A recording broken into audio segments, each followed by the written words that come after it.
Most people are now aware that our governments possess advanced technology of various kinds, keeping them at an advantage over those they rule. What most people consider to be the latest technology offered to the masses may very well be the throwout of obsolete and redundant technologies from one of many secret government programs as the next generation of their technological advancements supersedes yesterday's technology. Over recent years, weather modification and geoengineering has become a topic of debate, denied by most governments as conspiratorial. Many people are growing more suspicious of their government's involvement in various projects of this nature. Was it the case that during Operation Barbarossa and the Korean War of the early 1950s that weather modification weapons were used by the Allies as a way to undermine their enemies? The German invasion of the Soviet Union, known as Barbarossa, began on the 22nd of June 1941. Their lightning war, or blitzkrieg, saw success after success, and by early October the German army was within 200 miles of Moscow. However, as they closed in on the city, their supply lines became stretched to almost breaking point, leaving some frontline forces without food, ammunition, or fuel. At this point, the Germans delayed their final push on Moscow to consolidate and strengthen their flanks. This delay allowed the Soviet forces to bolster their defenses in and around the city. Operation Typhoon was put in place, with the Germans amassing almost 2 million men for their final victory on Moscow. Although the initial phase of the plan went well, heavy rains appeared, turning the Russian landscape into a muddy quagmire, frustrating any further advance. Only 12 miles from Moscow, the temperature suddenly dropped, freezing the ground, allowing both armies a firm footing. However, this was no ordinary winter, with temperatures falling to below -40. Unprepared for such harsh conditions, the German troops almost froze to death, suffering more from frostbite and injuries due to the cold than they did from the fighting. General Raus, who was one of Germany's foremost tacticians of armoured warfare, recorded the daily mean temperature near Moscow during the first part of December 1941. Later in December, temperatures again fell to a staggering -45 degrees centigrade, with frostbite cases soaring to 800 per day. The lowest temperature recorded during the entire Russian campaign was -53 degrees centigrade, measured northwest of Moscow on the 26th of January 1942.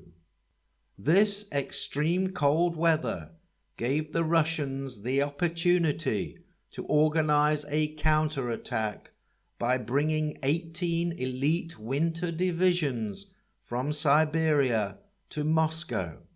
They were able to wreck the German advance, punching massive gaps in their lines. Frozen to their weapons and frozen in the ground, the Germans became sitting ducks. The winter of 1941 to 42 is known as the coldest European winter of the 20th century, with temperatures falling far below normal for that time of year. On November the 13th, 1946, pilot Curtis Talbot, working for the General Electric Research Laboratory, climbed to an altitude of 14,000 feet, about 30 miles east of Schenectady, New York. Talbot, along with scientist Dr. Vincent Schaefer, released 3 pounds of dry ice, frozen carbon dioxide, into the clouds. As they turned south, Dr. Schaefer noted, "I looked towards the rear and was thrilled to see long streams of snow falling from the base of the cloud through which we had just passed. I shouted to Kurt to swing around, and as we did so, we passed through a mass of glistering snow crystals. Needless to say, we were quite excited. They had created the world's first human-made snowstorm." Cloud seeding is a type of weather modification that aims to change the amount or type of precipitation that falls from clouds by dispersing substances into the air that serve as cloud condensation or ice nuclei, which alter the microphysical processes within the cloud. Most common chemicals used for cloud seeding include silver iodide, potassium iodide, and dry ice. Liquid propane, which expands into a gas, has also been used, which can produce ice crystals at higher temperatures than silver iodide. Even table salt can be used.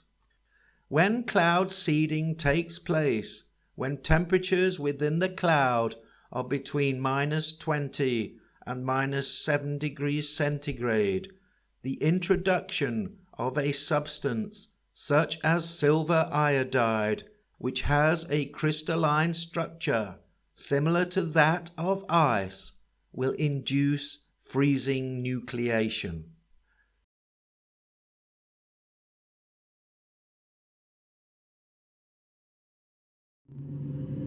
What was the Frozen Army of the Korean War?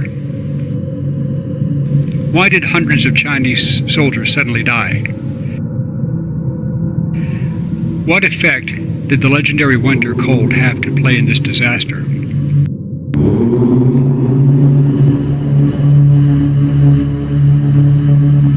In June of 1950, North Korea, supported by China and the Soviet Union, invaded South Korea.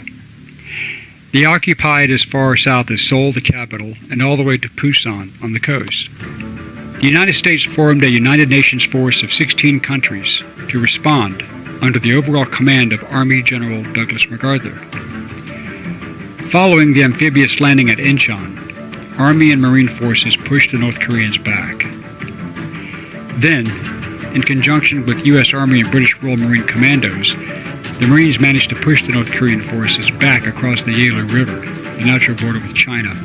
This was accomplished by a strategy. In October 1950, the 1st Marine Division, commanded by Major General Oliver Prince Smith, landed at Wonsan on the eastern side of the Korean Peninsula under the command of the Army's 10th Corps, commanded by General Edward Almond. This strategy was to drive a double envelopment and squeeze the North Koreans between two Allied forces driving north. In November 1950, with the 1st Marine Division surrounded with the chosen reservoir, he directed the breakout and subsequent 70-mile march to the seaport of Hungnam. But this was undergoing a trauma due to the November 25th declaration by the Chinese government under Mao Zedong, when 300,000 Chinese soldiers flooded in to help their North Korean allies, catching the UN forces off guard. Along the way, during what the North Koreans and Chinese called the Battle of Lake Changjin, the Allies engaged their communist opponents in brutal combat.